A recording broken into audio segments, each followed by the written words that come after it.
नमस्कार मित्रांनो, स्वागत आहे आपले YBD अकॅडमी युट्यूब चॅनल वरती. या व्हिडिओच्या माध्यमाने आज आपण अहिल्यानगर महसूल सेवक म्हणजेच कोतवाल पद भरती 2025 यासाठी ऑनलाईन अर्ज कसा भरायचा आहे याबद्दल डिटेल मध्ये माहिती आजच्या व्हिडिओच्या माध्यमाने आपण जाणून घेणार आहोत. तर त्यासाठी नक्कीच या व्हिडिओला पूर्ण बघा. तर बघा मित्रांनो, ऑनलाईन अर्ज भरण्यासाठी या वेबसाईटची लिंक व्हिडिओच्या डिस्क्रिप्शन बॉक्स मध्ये उपलब्ध करून दिलेली आहे. तर या वेबसाईटला तुम्हाला ओपन करायचं आहे आणि त्यानंतर लगेच तुम्ही ऑनलाईन अर्ज भरायला सुरुवात करू शकता. परंतु त्या अगोदर आपल्याला व्यवस्थित जाहिरात आपल्याला वाचून घ्यायची मित्रांनो. त्यासाठी इथे ऍडव्हर्टाइजमेंटचा ऑप्शन आहे, इथे तुम्हाला क्लिक करायचे. त्यानंतर उपविभागानुसार इथे जाहीरनामा म्हणजेच जाहिराती दिलेल्या आहेत. त्या जाहिराती तुम्ही इथे डाउनलोड करू शकता. ज्या पण उपविभागासाठी तुम्हाला अर्ज भरायचा आहे तर त्या उपविभागाची जाहिरात व्यवस्थित तुम्हाला इथं वाचून घ्यायची आहे मित्रांनो. जाहिरातीबद्दल अतिशय महत्त्वाचे काही मुद्दे आहेत त्यावरती आपण सकाळच्या व्हिडिओच्या माध्यमाने चर्चा केलेली आहे. जर तुम्ही तो व्हिडिओ बघितला नसेल तर चॅनलवरती सकाळचा व्हिडिओ बघायला विसरू नका. त्यानंतरच ऑनलाईन अर्ज भरायला सुरुवात करा. तर चला आता ऑनलाईन अर्ज कसा भरायचा याच्याबद्दल माहिती आपण जाणून घेत आहोत. तर सर्वप्रथम या वेबसाईटला तुम्हाला ओपन करायचं आणि इथून तुम्ही लगेच ऑनलाईन अर्ज भरायला सुरुवात करू शकता. जर मित्रांनो तुम्हाला ऑनलाईन अर्ज भरता येत नसेल किंवा तुम्हाला ऑनलाईन अर्ज आपल्या टीम कडून घर बसल्या भरून घ्यायचा असेल तर इथे तुम्हाला एक नंबर दिसत असेल मित्रांनो. या नंबरवरती तुम्ही व्हॉट्सअपवरती मेसेज करू शकता की आम्हाला कोतवाल या पदाचा अर्ज भरून पाहिजे आहे. त्यानंतर डॉक्युमेंट लिस्ट तुम्हाला पाठवली जाईल. ते डॉक्युमेंट व्हॉट्सअपवरती तुम्हाला पाठवायचे. त्यानंतर तुम्हाला फी वगैरे पेड करून अतिशय कमी किमतीमध्ये घर बसल्या ऑनलाईन अर्ज भरून दिला जाईल. जर तुम्हाला घर बसल्या तुम्हाला स्वतःला ऑनलाईन अर्ज भरायचा असेल तर कसा भरायचा याबद्दल आता आपण माहिती जाणून घेत आहोत. तर बघा या वेबसाईटला ओपन करायचंय. इथे काय महत्त्वाच्या सूचना दिलेल्या आहेत त्या तुम्ही इथं वाचून घेऊ शकता. जसे की अर्जामध्ये सर्व जी माहिती आहे तुम्हाला इंग्रजीतून भरायची आहे मित्रांनो. त्याच सोबत जर म्हटलं तर सर्व माहिती तुम्हाला व्यवस्थित भरायची आहे, त्याशिवाय अर्ज स्वीकारला जाणार नाही. त्यानंतर अजून एक महत्त्वाची माहिती जर म्हटलं तर कागदपत्रावरती जी पण तुम्ही माहिती इथं कागदपत्रावरती जी पण तुमची माहिती आहे तीच माहिती तुम्हाला इथं भरायची आहे, चुकीची माहिती भरायची नाही. आणि जर म्हटलं तर इथं गुगल क्रोम किंवा आपल्याला जे फायरफॉक्स ब्राउझर आहे या ब्राउझरचा वापर करायचा आहे अर्ज भरताना. अजून एक महत्त्वाची माहिती म्हणजे तुम्ही जेव्हा इथं अर्ज संपूर्ण भरता त्यानंतर पेमेंट करता तर पेमेंट तुमचं कट झाल्यानंतर पेमेंट जर सक्सेस दाखवत नसेल तर तुम्हाला 24 तास इथं वेट करायचं मित्रांनो. ते पेमेंट अपडेट होईल. तुम्हाला पुन्हा म्हणजेच डबल पेमेंट इथं करायचं नाहीये अशा प्रकारची इथं सूचना देखील दिलेली आहे. ठीक आहे. या व्यतिरिक्त जर म्हटलं तर कोणत्या प्रकारची अडचण आली तर इथं हेल्पलाईनचं ऑप्शन आहे बघा. तर बघा मित्रांनो, पुढे व्हिडिओ कंटिन्यू करण्याअगोदर आपल्यासाठी कोतवाल पद भरतीसाठी अतिशय महत्त्वाच्या नोट्स बद्दल माहिती देऊन घेतो. मित्रांनो, पोलीस पाटील आणि कोतवाल पद भरतीचा अभ्यासक्रम जवळपास 90% हा सारखाच असणार आहे मित्रांनो. कोतवाल पद भरतीला तर सुरुवात झालेली आहे, मात्र लवकरच पोलीस पाटील पद भरतीला देखील सुरुवात होणार आहे. तर दोन्ही पदांच्या एकत्रित नोट्स आपण उपलब्ध करून देत आहोत. यामध्ये विषयानुसार 7 ते 8 विषयांचे नोट्स आपण उपलब्ध करून देतोय आणि यामध्ये आपल्याला पोलीस पाटील प्लस कोतवाल या पदाच्या मागील 20 ते 25 पेक्षा जास्त प्रश्नपत्रिका देखील उपलब्ध करून देतोय.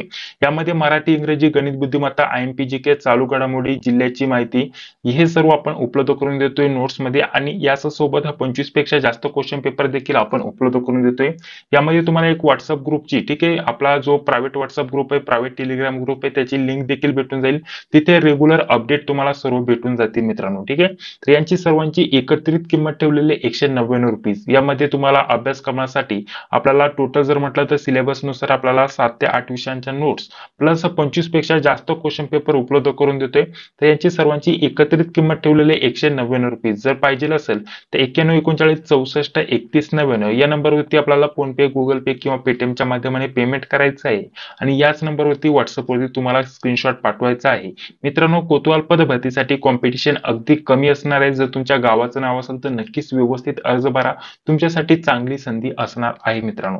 ठीक आहे. तर या नोट्सचा देखील लाभ घ्यायला विसरू नका. खूपच कमी किमतीमध्ये आता आपण हे सर्व उपलब्ध करून देतोय. 7 ते 8 विषयांचे नोट्स प्लस मागील क्वेश्चन पेपर. यामध्ये पोलीस पाटील आणि कोतवाल दोन्ही पदांच्या लेटेस्ट झालेल्या 2024 चे पेपरचा समावेश असणार आहे मित्रांनो. हे सर्व स्टडी मटेरियल तुम्हाला PDF स्वरूपामध्ये व्हॉट्सअपवरती उपलब्ध करून दिले जाईल. जेव्हा तुम्ही या नंबरवरती पेमेंट करून याच नंबरवरती व्हॉट्सअपवरती स्क्रीनशॉट पाठवता त्यानंतर 10 ते 15 मिनिटांमध्ये सर्व स्टडी मटेरियल व्हॉट्सअपवरती PDF स्वरूपामध्ये तुम्हाला पाठवले जाईल मित्रांनो. तर या नोट्सचा देखील लाभ घ्यायला विसरू नका. तर चला आता पुढे व्हिडिओ आपण कंटिन्यू करत आहोत. तर बघा, फॉर्म भरताना कोणत्या प्रकारची तांत्रिक अडचण आली तर तुम्ही या ईमेल आयडी वरती संपर्क करू शकता, जो की तुम्ही स्क्रीनवरती बघू शकता. तर बघा, आता ऑनलाईन अर्ज भरण्यासाठी ऍप्लिकेशन फॉर्मचं ऑप्शन आहे. या वेब पेजला तुम्हाला ओपन करायचंय. त्यानंतर अशा प्रकारचं पेज तुमच्याकडे इथे उपलब्ध होऊन येईल. इथे आपल्याला उपविभागाचं नाव टाकायचंय. त्यानंतर तालुक्याचं नाव तुम्हाला इथे सिलेक्ट करायचंय. त्यानंतर आपल्याला जिथं पण तलाठी कार्यालय असेल किंवा जे पण गावांचं तलाठी कार्यालय एकत्रित असेल ते तलाठी कार्यालयाचं नाव इथे तुम्हाला सिलेक्ट करायचंय आणि त्यामध्ये कोणकोणत्या गावांचा समावेश आहे ते तुम्हाला इथं बघण्यासाठी भेटून जाईल. ठीक आहे. जसं की यामध्ये जर म्हटलं तर आपल्याला वेगवेगळे उपविभाग दिलेले आहेत. यामध्ये 7 उपविभाग दिलेले आहेत. तालुक्यानुसार इथं संपूर्ण डिटेलमध्ये जाहिराती दिलेल्या आहेत मित्रांनो. त्या जाहिराती तुम्ही व्यवस्थित वाचून घेऊ शकता. तर त्यासाठी सकाळच्या व्हिडिओच्या माध्यमाने आपण डिटेलमध्ये माहिती दिलेली आहे. तर चला आता डायरेक्टली आपण इथं उपविभागाचं नाव इथं सिलेक्ट करत आहे. तर इथं मी कर्जत हे उपविभाग इथं सिलेक्ट करत आहे. त्यानंतर यामध्ये जे पण तालुके इथे समाविष्ट असतील ते तालुके तुम्हाला दिसून येतील. इथं तालुक्याचं नाव इथं मी सिलेक्ट करतो कर्जतच. त्यानंतर इथे आपल्याला जिथं पण तलाठी कार्यालय असेल ठीक आहे, तर त्या गावांचे नाव इथं आपल्याला बघण्यासाठी भेटून जाईल किंवा त्या ठिकाणाचं नाव इथे तुम्हाला भेटून जाईल. तर यामध्ये बघा जसं की इथं मी कोकणगाव इथे सिलेक्ट करत आहे. ठीक आहे. तर त्यानंतर यामध्ये ज्या पण गावांचा समाविष्ट असेल म्हणजे ज्या पण गावचे जे रहिवासी उमेदवार आहेत ते अर्ज भरू शकतात ते गाव तुम्हाला इथं बघण्यासाठी भेटून जातील. तर ते गाव तुम्ही इथं सिलेक्ट करू शकता. ठीक आहे. त्यानंतर खाली यायचंय. इथे आपल्याला विचारलेलं आहे जे तुम्ही वरती सिलेक्ट केलेलं आहे ठीक आहे, तर त्या गावातील किंवा त्या ठिकाणचे तुम्ही रहिवासी आहात का, तर तुम्हाला इथं होय किंवा आहे यावरती तुम्हाला सिलेक्ट करायचं आहे.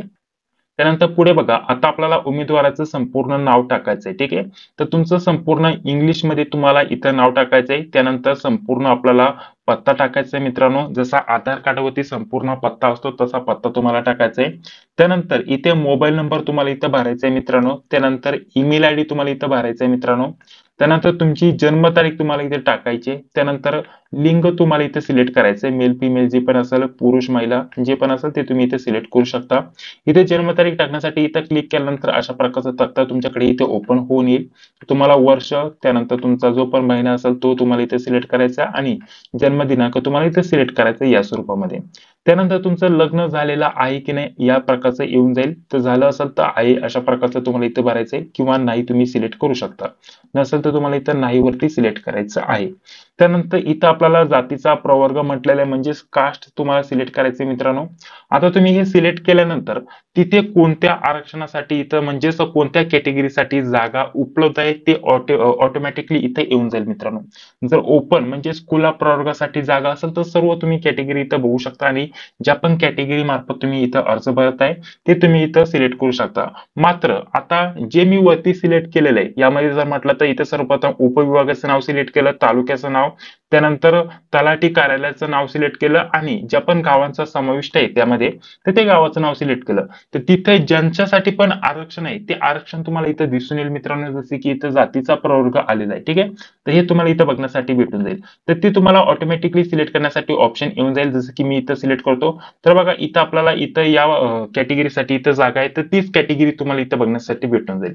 जसं की इथं थोडक्यात मी इथं जर म्हटलं तर इथं गावाचं नाव किंवा तलाठी कार्यालयाचं नाव इथं बदलतो. त्यानंतर इथे आपल्याला हे सिलेक्ट करण्यासाठी ऑप्शन आहे. तर बघा आता कॅटेगरीनुसार इथं ज्या पण कॅटेगरीच्या जागा असतील त्या कॅटेगरीनुसार तुम्हाला इथं बदल झालेले बघण्यासाठी भेटेल. ठीक आहे. तर बघा इथं मी जर म्हटलं तर हे बदलतो. आता त्यानंतर कॅटेगरी तुम्हाला इथं चेंज झालेली बघण्यासाठी भेटेल. तर बघा आता यामध्ये मी यावरती सिलेक्ट करत आहे. तर बघा आता कॅटेगरी इथं चेंज झालेली आहे. कारण इथे जर म्हटलं तर तलाठी कार्यालयाचं नाव मी इथं चेंज केलं. त्याच सोबत यामध्ये जर म्हटलं तर गावासाठी इथं जे ऑप्शन आहे समाविष्ट गाव ते मी चेंज केलं. तर आता जर म्हटलं तर यांच्यासाठी इथं आरक्षण आहे किंवा त्या कॅटेगरीसाठी तिथं जागा आहे तर तीच कॅटेगरी इथं सिलेक्ट करण्यासाठी ऑप्शन येईल आणि इथं महिला प्रवर्गासाठी तिथे जागा आहे. तर इथं लिंक देखील आपल्याला महिला इथं सिलेक्ट करावं लागणार आहे कारण महिलाच उमेदवार तिथे अर्ज भरू शकतात. तर ही जी माहिती व्यवस्थित तुम्ही जाहिरातीमध्ये दिलेली आहे ती जाहिरात व्यवस्थित बघा. सकाळच्या व्हिडिओमध्ये मी डिटेलमध्ये यावरती चर्चा केलेली आहे. ठीक आहे. तर या प्रमाणामध्ये तुम्हाला ही सर्व माहिती भरायची आहे. त्यानंतर खाली यायचंय. खाली आल्यानंतर इथे तुम्हाला शैक्षणिक अर्थ भरायचे. जसं की यासाठी कमीत कमी 4थी उत्तीर्ण असेल तरी तुम्ही इथं अर्ज भरू शकतात.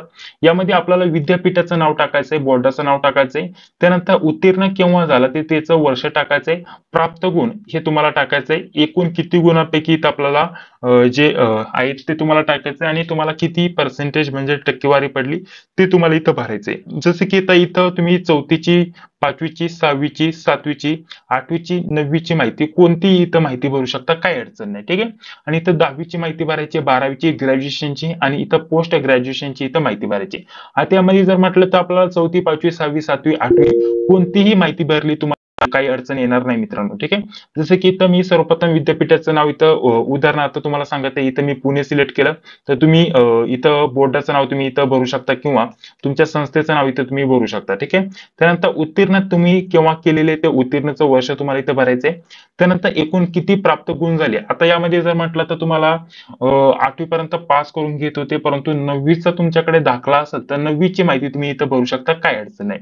जर तुमच्याकडे कोणत्या प्रकारची माहिती उपलब्ध नसेल तर तुम्हाला इथं 50 गुण टाकायचे आहेत मित्रांनो, आणि 50 हे जे गुण आहे 100 पैकी मिळाले अशा प्रकारचं तुम्हाला भरायचंय. परंतु त्यासाठी हे तुम्ही अंदाजी माहिती भरत असाल तर तुम्हाला 10वीची आणि 12वीची माहिती इथं भरावी लागेल, किंवा 10वीची तरी किमान तुम्हाला माहिती भरावी लागेल.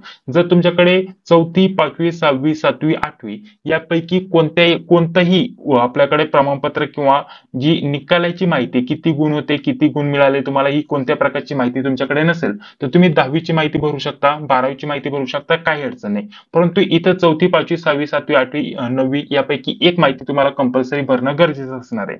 तर अंदाजित जर तुम्हाला माहिती भरायची असेल तर प्राप्त गुण मध्ये तुम्हाला 50 गुण टाकायचे आहेत आणि एकूण गुणांपैकी 100 गुण तुम्हाला इथं टाकायचे आहेत, आणि त्यानंतर पर्सेंटेज मध्ये तुमचे 50% मिळाले अशा प्रकारची टक्केवारी तुम्हाला टाकायची आहे.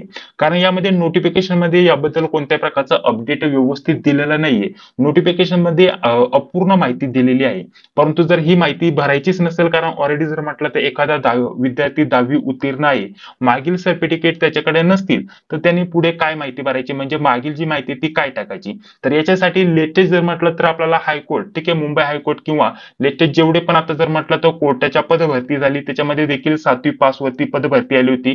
मागे जर म्हटलं तर आपल्याला वेगवेगळ्या गव्हर्नमेंटच्या सध्या महाराष्ट्र गव्हर्नमेंटच्या ज्या नोकऱ्यासाठी भरती आली होती त्याच्यामध्ये देखील 4थी आणि 7वी किंवा 8वी 9वी पास वरती पदभरती होती. तर त्यांच्याकडे ते दाखले किंवा जे प्रमाणपत्र आहे ते उपलब्ध नसतील तर त्यांच्यासाठी या प्रकारची माहिती भरण्यासाठी इथं सांगितलेलं होतं. तर माझ्या वैयक्तिक अंदाजानुसार तुमच्याकडे जर 4थी, 5वी, 6वी, 7वी, 8वी, 9वी यापैकी कोणत्याही प्रकारची माहिती उपलब्ध नसेल, डायरेक्टली 10वीची माहिती उपलब्ध असेल तर इथे फक्त विद्यापीठाचं किंवा शाळेचं नाव टाकायचंय. त्यानंतर उत्तीर्ण वर्ष जे पण असेल ते टाकायचंय. त्यानंतर तुम्ही कॅल्क्युलेशन करून उत्तीर्ण वर्ष टाकल्यानंतर प्राप्त गुण मध्ये इथं 50 गुण एकूण 100 गुणांपैकी तुम्ही माहिती भरू शकता आणि टक्केवारीमध्ये 50 इथं टाकू शकता. मात्र 10वीची माहिती व्यवस्थित टाका. 12वीची माहिती, ग्रॅज्युएशन झालं असेल तर ग्रॅज्युएशनची, पोस्ट ग्रॅज्युएशन झालं असेल तर पोस्ट ग्रॅज्युएशनची माहिती व्यवस्थित टाका. याच प्रमाणामध्ये आपल्याला 10वीची माहिती भरायची मित्रांनो, तर 10वीची माहिती तुमच्याकडे व्यवस्थित असणं गरजेचं असणार मित्रांनो. तर जेव्हा पण तुम्ही 10वी पास केली ते वर्ष तुम्हाला इथं भरायचंय. टोटल जर म्हटलं तर तुम्हाला किती पैकी किती गुण मिळाले ते तुम्हाला टाकायचे. एकूण प्राप्त गुण किती होते, किती पैकी ते तुम्हाला इथं भरायचे मित्रांनो, आणि पर्सेंटेज तुम्हाला इथं भरायचे, जसे की इथं पॉईंट मध्ये देखील तुम्ही इथं भरू शकता, काही अडचण नाही. ठीक आहे. या प्रमाणामध्ये 12वी पास केली असेल तर 12वीची भरा, ग्रॅज्युएशन झालं असेल तर ग्रॅज्युएशनची, पोस्ट ग्रॅज्युएशनची तुम्ही इथं माहिती भरू शकता. आणि या व्यतिरिक्त जर म्हटलं तर इथे तुम्हाला प्रश्न असतील, जसं की सांगितल्याप्रमाणे इथे जर म्हटलं तर तुमच्याकडे 4थी, 5वी, 6वी, 7वी, 8वी, 9वी यापैकी कोणत्या प्रकारचं प्रमाणपत्र उपलब्ध नसेल, मी सांगितल्याप्रमाणे तुम्हाला जर व्यवस्थित वाटत नसेल तर तुम्हाला जो हेल्पलाईन नंबर दिलेला आहे त्या नंबरवरती तुम्ही संपर्क करू शकता आणि तिथे तुमचे जे प्रश्न आहेत ते तुम्ही विचारू शकता. जो ईमेल आयडी दिलेला आहे त्यावरती तुम्ही विचारू शकता. परंतु लेटेस्ट आता जे पण हायकोर्टच्या पद भरती झाली त्याच्यानुसार मी तुम्हाला सांगितलं की जर आपल्याकडे ही माहिती उपलब्ध नसेल, परंतु आपण 10वी पास आहात, ऑलरेडी 10वी पास आहात म्हणजे मागील जे वर्ग आहेत ते आपण उत्तीर्ण केलेलेच असणार आहे, तर त्याच्यामुळे जी माहिती ती तुम्ही अंदाजानुसार अशा प्रकारची भरू शकता. कोणत्या प्रकारची शक्यता अडचण येत नाही असेल तर तुम्ही भरू शकता, काही अडचण नाही. ठीक आहे. त्यानंतर 12वीची माहिती भरा, ग्रॅज्युएशन असेल तर ग्रॅज्युएशनची माहिती भरा, पोस्ट ग्रॅज्युएशनची माहिती भरा. आपल्याला कमीत कमी फक्त 4थी पास पाहिजे आहे. ठीक आहे. त्यानंतर जर म्हटलं तर पुढे म्हटलेलं आहे जात प्रमाणपत्र आपल्याकडे आहे का. ठीक आहे. तर जातीचं प्रमाणपत्र आहे तर आपण आहे तर आहे असं करा, नसेल तर नाही, किंवा लागू नसेल तर लागू नाही अशा प्रकारचं करा, कारण खुल्या प्रवर्गासाठी जात प्रमाणपत्र लागत नाही. ठीक आहे. त्यानंतर असल्यास आपल्याला दिनांक आणि त्यासोबत क्रमांक टाकायचा आहे. तर प्रमाणपत्राचा जो पण क्रमांक असेल तो तुम्ही इथं मेन्शन करणार आणि ते प्रमाणपत्र तुम्हाला कसं केव्हा भेटलं ते आपल्याला दिनांक इथं भरायचे. ठीक आहे. सर्वप्रथम इथं दिनांक भरताना या स्वरूपामध्ये भरायचे मित्रांनो, जे की तुम्ही इथं बघू शकता. जेव्हा पण भेटलं असेल ते तुम्ही या स्वरूपामध्ये भरू शकता. त्यानंतर पुढे बघा आपल्याला इथं जर म्हटलं तर आपल्याला इथं बघा काय म्हटलेलं आहे, शारीरिकदृष्ट्या सक्षम असल्याचे जे ग्रामीण रुग्णालयाचे जे आपल्याकडे जे प्रमाणपत्र आहे ते आपल्याला इथं विचारलं आहे की नाही, तर ते तुम्हाला भेटून जाईल मित्रांनो. ठीक आहे. आपलं जे मेडिकल सर्टिफिकेट असतं कोणत्याही सरकारी दवाखान्यातून भेटत असतं मित्रांनो, तर तुम्ही आहे इथं सिलेक्ट करणार. त्यानंतर तुम्हाला नॉन क्रिमिलेअर लागू असेल तर आहे करा, अदरवाईज नाही तर तुम्ही क्लिक करा. ठीक आहे. लागू नाही नसेल तर लागू नाही इथं सिलेक्ट करू शकता. त्यानंतर पुढे बघा नॉन क्रिमिलेअर विषयी इथं माहिती विचारली मित्रांनो, जसे की जे अधिकाऱ्यांनी तुम्हाला दिलेलं आहे त्यांचं नाव किंवा त्या अधिकाऱ्याचं नाव किंवा जिथून पण तुम्हाला ते इश्यू झालेलं आहे त्याचं नाव इथे तुम्हाला द्यायचं मित्रांनो. त्यानंतर प्रमाणपत्र क्रमांक आणि कधीपर्यंत व्हॅलिड आहे त्याची तारीख तुम्हाला इथे टाकायची आहे. त्यानंतर पुढे आपल्याला 20 KB पेक्षा हे सर्व डॉक्युमेंट इथं अपलोड करायचे मित्रांनो आणि हे सर्व PDF मध्ये तुम्हाला अपलोड करायचे. यामध्ये जातीचा दाखला अपलोड करायचा आहे. त्यानंतर नॉन क्रिमिलेअर तुम्हाला पाहिजे असेल तर लागत असेल तर तुम्हाला इथे अपलोड करायचं आहे, लागू असेल तर. त्यानंतर शाळा सोडल्याचा दाखला, जन्माचा दाखला तुम्ही इथं अपलोड करू शकता. त्यानंतर EWS असेल तुमच्याकडे तर ते तुम्ही इथं अपलोड करू शकता. रहिवासी दाखला तुम्ही इथं म्हणजेच डोमेसाइल सर्टिफिकेट तुम्ही इथं अपलोड करू शकता. त्यानंतर इथं फोटो आणि सिग्नेचर तुम्हाला इथं अपलोड करायचे. नंतर वरील सर्व जी माहिती आहे ती खरी आहे आणि चुकीचे आढळल्यास माझा अर्ज नाकारला गेलास तर त्याला मी स्वतः जबाबदार राहील अशा प्रकारचे इथं दिलेलं आहे. तर इथं चेकबॉक्स इथं टिक मार्क करायचे. दिनांक वगैरे तुम्हाला दिसून येईल आणि खाली डायरेक्टली आपल्याला पे अँड सबमिटचं ऑप्शन आहे यावरती क्लिक करण्याचं ऑप्शन आहे. तर सर्व ही मी माहिती भरून इथं पे अँड सबमिटचं ऑप्शन आहे यावरती क्लिक करतो.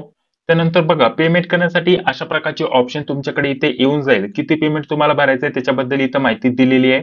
तुमचा इथे ईमेल आयडी आणि मोबाईल नंबर दिलेला आहे जो की तुम्ही स्क्रीनवरती बघू शकता. इथे टोटल किती पेमेंट आहे ते दिसेल. तुम्ही ऑनलाईन माध्यमाने इथे पेमेंट करू शकता. नेट बँकिंग वॅलेटचं ऑप्शन आहे. त्यानंतर UPIचं ऑप्शन आहे, QRचं ऑप्शन आहे. तुम्ही QR इथे स्कॅन करून देखील इथे पेमेंट करू शकता मित्रांनो. तर जे पण ऑप्शन तुम्हाला वाटत असेल ते तुम्ही इथे सिलेक्ट करू शकता. त्यानंतर टोटल इथे चार्जेस किती आहे त्याच्याबद्दल माहिती येईल. आपलं टोटल अमाऊंट आणि त्याच्यासोबत इथं एक फी चार्ज केली जाईल ₹13. टोटल ₹513 इथं फी इथं आलेली आहे. तर तुम्हाला इथे जनरेट QR कोडचं ऑप्शन आहे यावरती आपल्याला क्लिक करायचं आहे. त्यानंतर QR कोड इथे जनरेट होईल मित्रांनो आणि त्यानंतर तो QR कोड स्कॅन करून तुम्ही इथे डायरेक्टली पेमेंट भरू शकता मित्रांनो. ठीक आहे. पेमेंट भरल्यानंतर तुम्हाला फक्त ऍप्लिकेशनची प्रिंट घ्यायची मित्रांनो. ठीक आहे. कोणत्या प्रकारची दुसरी प्रोसेस करायची नाहीये. तुमचं पेमेंट झाल्यानंतर तुम्हाला फक्त ऍप्लिकेशनची प्रिंट घ्यायची असते मित्रांनो. ठीक आहे. बाकीची जी पण अपडेट माहिती आहे ती तुम्हाला तुमचा जो पण मोबाईल नंबर दिलेला असतो त्यावरती तुम्हाला भेटून जात असते मित्रांनो. जो पण ईमेल आयडी दिलेला असतो त्याच्यावरती तुम्हाला सर्व माहिती सेंड केली जाते. जसे की आता माझ्याकडे QR आलेला आहे मित्रांनो. इथे मिनिटं तुम्हाला दिसतील मित्रांनो जे की तुम्ही बघू शकता. तर हे आपल्याला संपायच्या अगोदर इथे पेमेंट करायचंय. पेमेंट झाल्यानंतर ऑटोमॅटिकली तुमचा जो ऍप्लिकेशन आयडी आहे किंवा ऍप्लिकेशन नंबर आहे तो तुम्हाला इथं भेटून जाईल आणि त्याच सोबत तुम्हाला ऍप्लिकेशन नंबर आणि डेट ऑफ बर्थ टाकून तुम्ही तुमची फॉर्मची प्रिंट घेऊ शकता. तर बघा आता मी पटकन पेमेंट करून घेतो. तर बघा पेमेंट झाल्यानंतर तुम्हाला आता फक्त तुमचा मोबाईल नंबर इथं भरायचा आहे. तर त्यासाठी तुम्हाला काय करायचं पुन्हा होम पेज वरती येऊन इथे आपल्याला ऍप्लिकेशनची आपल्याला रिपीटचं ऑप्शन आहे यावरती आपल्याला क्लिक करायचंय आणि यावरती क्लिक केल्यानंतर इथं आपल्याला मोबाईल नंबरचं ऑप्शन आहे आणि आपल्याला जन्मतारीख भरण्याचं ऑप्शन आहे. तर आपल्याला इथे जन्मतारीख भरायची आहे, मोबाईल नंबर भरायचा आणि सबमिट वरती क्लिक करायचं आणि ऍप्लिकेशनची प्रिंट इथून देखील तुम्ही इथं घेऊ शकता किंवा जसं पेमेंट होईल तसं डायरेक्टली रिडायरेक्ट केलं जातं तुम्हाला ऍप्लिकेशनची प्रिंट घेण्यासाठी मित्रांनो. ठीक आहे. तर या स्वरूपामध्ये संपूर्ण तुम्ही ऑनलाईन अर्ज भरू शकता. डिटेलमध्ये तुम्हाला माहिती देण्याचा प्रयत्न केलेला आहे मित्रांनो. ठीक आहे. तर हे आपलं होम पेज आहे मित्रांनो. यावरती तुम्हाला बाकीची माहिती दिलेली आहे. जसं की पेमेंट सक्सेस वगैरे झालं असेल परंतु ऍप्लिकेशन मध्ये तुमचं जर पेमेंट इथं दाखवत नसेल तर 24 तास इथं तुम्हाला वेट करायचं. ते अपडेट केलं जाईल मित्रांनो. पूर्ण पेमेंट करायचं नाही अशा प्रकारचं देखील सांगितलेलं आहे मित्रांनो. तर यासाठी आपल्याला बाकीची इथं माहिती दिलेली आहे. इथं हेल्पलाईन दिलेलं आहे, यावरती ईमेल आयडी दिलेला आहे. त्याच्यावरती काय अडचण आली तर तुम्ही संपर्क करू शकता. तर इथेच बाकीचे ऑप्शन दिलेले आहेत मित्रांनो जे की मी तुम्हाला संपूर्ण सांगून घेतलेले आहेत मित्रांनो. या व्यतिरिक्त तुमचे काही प्रश्न असतील तर कमेंट बॉक्समध्ये सांगायला विसरू नका. हा व्हिडिओ जर आवडला असेल तर लाईक करा.